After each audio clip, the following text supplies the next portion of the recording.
India TV YouTube channel को subscribe करें और बेल आइकन दबाएं। देश में आज भी कोरोना के करीब 3,57,000 नए केस मिले हैं। महाराष्ट्र में 550 से ज्यादा लोगों की जान चली गई तो दिल्ली में मौत का नया रिकॉर्ड बना है। लेकिन देखा जाए तो डर इस डेटा से नहीं लगता, डर लगता है उन दर्दनाक तस्वीरों से जिसमें लोग इलाज के लिए दर दर भटक रहे हैं। ऑक्सीजन के इंतजार में लोग दम तोड़ रहे हैं। अस्पतालों के बाहर अब भी एम्बुलेंस की लंबी कतारें हैं। ऑक्सीजन की जबरदस्त क्राइसिस है। ये शब्द सुनकर लोग बहुत ज्यादा घबराए हैं, दहशत में हैं। आज हमारे रिपोर्टर्स ने देश के अलग अलग शहरों से रिपोर्टिंग की है। उनकी ग्राउंड रिपोर्ट देखिए और समझिए कि ऑक्सीजन कहां रुकी हुई है, कहां अब भी सप्लाई जारी है।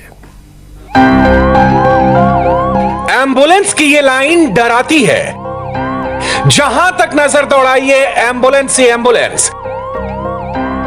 हर एम्बुलेंस में कोरोना का मरीज है। हर सांस के लिए जद्दोजहद है। संकट बहुत बड़ा है। इस वक्त भारत में 2 फ्रंट पर कोरोना से लड़ाई चल रही है। पहला है ऑक्सीजन फ्रंट, दूसरा है वैक्सीनेशन। ग्राउंड सिचुएशन क्या है, इस क्राइसिस को समझना बहुत जरूरी है। यह अहमदाबाद की तस्वीरें हैं। डीआरडीओ ने जो अस्पताल बनाया है वहां मरीजों की तादाद लगातार बढ़ती जा रही है।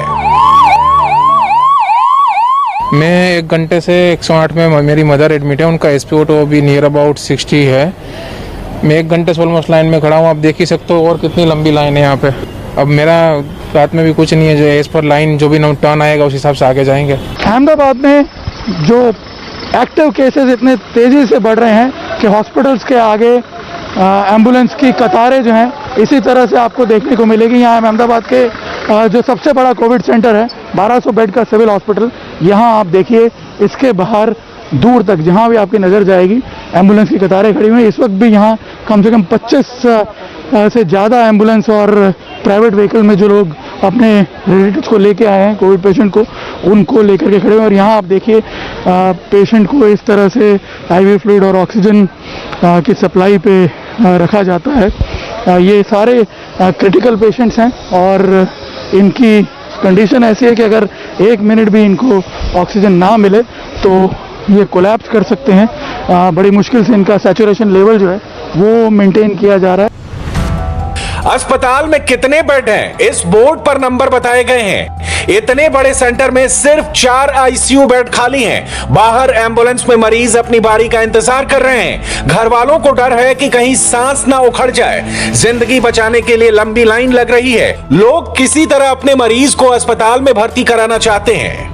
बड़ी बड़ी हॉस्पिटल्स हैं, वहाँ एक बहुत अच्छी सुविधा अभी हो गई है कि जो कतार में खड़ी है एम्बुलेंसेज या प्राइवेट कार्स भी, तो डॉक्टर्स वहाँ घूमते हैं, मेडिकल ऑफिसर्स, और हर एक कार में जो भी पेशेंट है उनके लिए वो लोग पूछते हैं कि उनकी हालत क्या है, उनका ऑक्सीजन सैचुरेशन नापा जा रहा है। अभी 60 है, अभी इनका क्रिटिकल होता जा रहा है, बट कोई कुछ मैं कर नहीं पा रहा हूँ क्योंकि ऑलरेडी लंबी लाइन है।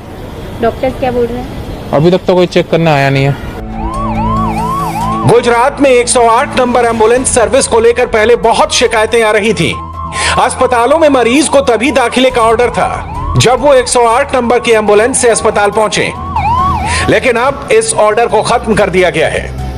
जो 108 की वैन्स हैं वो यहाँ घंटों तक ऑक्यूपाइड रहती हैं और जो दूसरे पेशेंट्स हैं, जो दूसरे पेशेंट अपने घरों से फ़ोन करते हैं इन 108 की एम्बुलेंस वैन्स को, उन्हें कम से कम 12 से 15 घंटे का वेट करना पड़ता है, तब जाके एम्बुलेंस वैन उन्हें मिल पाती है। तो आप अंदाज़ा लगाइए, एम्बुलेंस वैन के लिए वेट करना पड़ता है और उसके बाद उन एम्बुलेंस वैन में आकर के यहाँ पे वेट करना पड़ता है। कई केसेस में हमने नोटिस किया है कि अपने घर से यहाँ आकर के हॉस्पिटल में एडमिट होने तक पेशेंट को कम से कम 24 घंटे का भी समय लग रहा है। कब से वेट कर रहे हैं आप यहाँ पेशेंट? करीब 1.5 घंटा जैसा हो गया। अच्छा, तो क्या कंडीशन है पेशेंट की?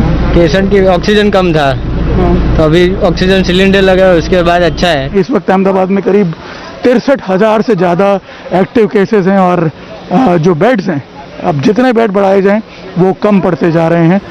गुजरात में नए मरीजों की तादाद में कमी आई है। नए केस 6% गिरे हैं। मरने वालों की तादाद घटी है। राजकोट, सूरत, अहमदाबाद और वडोदरा हर जगह नए केस कम आए हैं, लेकिन गुजरात में इस वक्त एक्टिव मरीज ज्यादा है। डॉक्टरों का कहना है कि अगर ऑक्सीजन सप्लाई ठीक रही तो इस मुश्किल से निपटा जा सकता है। ये एम्बुलेंस वैन जो है, इनमें ऑक्सीजन की सप्लाई भी उपलब्ध है। जो प्राइवेट पेशेंट्स हैं वो लोग अपने ऑक्सीजन जो है वो अरेंज करके लाते हैं। आप यहाँ देख सकते हैं, यहाँ अगर देखें ये पेशेंट भी आप देख सकते हैं, यहाँ उसे प्राइमरी ट्रीटमेंट भी दिया जा रहा है और ये पेशेंट भी आप देख सकते हैं कम से कम 8 लीटर ऑक्सीजन पे होगा। मैं आपको बता दूं यहाँ मेडिसिटी कंपाउंड में जहाँ पे ये 1200 बेड का हॉस्पिटल मौजूद है, यहाँ पे कुल मिलाकर के 4000 पेशेंट्स अलग अलग हॉस्पिटल्स में कोविड के उनको यहाँ पे जो है उनके लिए व्यवस्था की हुई है। लेकिन आप अंदाज़ा लगाइए 4000 के 4000 बेड जो हैं वो कम्प्लीटली ऑक्यूपाइड हैं और उस वजह से जो नए पेशेंट्स आ रहे हैं उनको यहाँ पे घंटों तक वेट करना पड़ता है। अस्पतालों में भीड़ है, ऑक्सीजन क्राइसिस है, इससे मुंह नहीं मोड़ा जा सकता और इस ऑक्सीजन संकट में जानें भी जा रही हैं।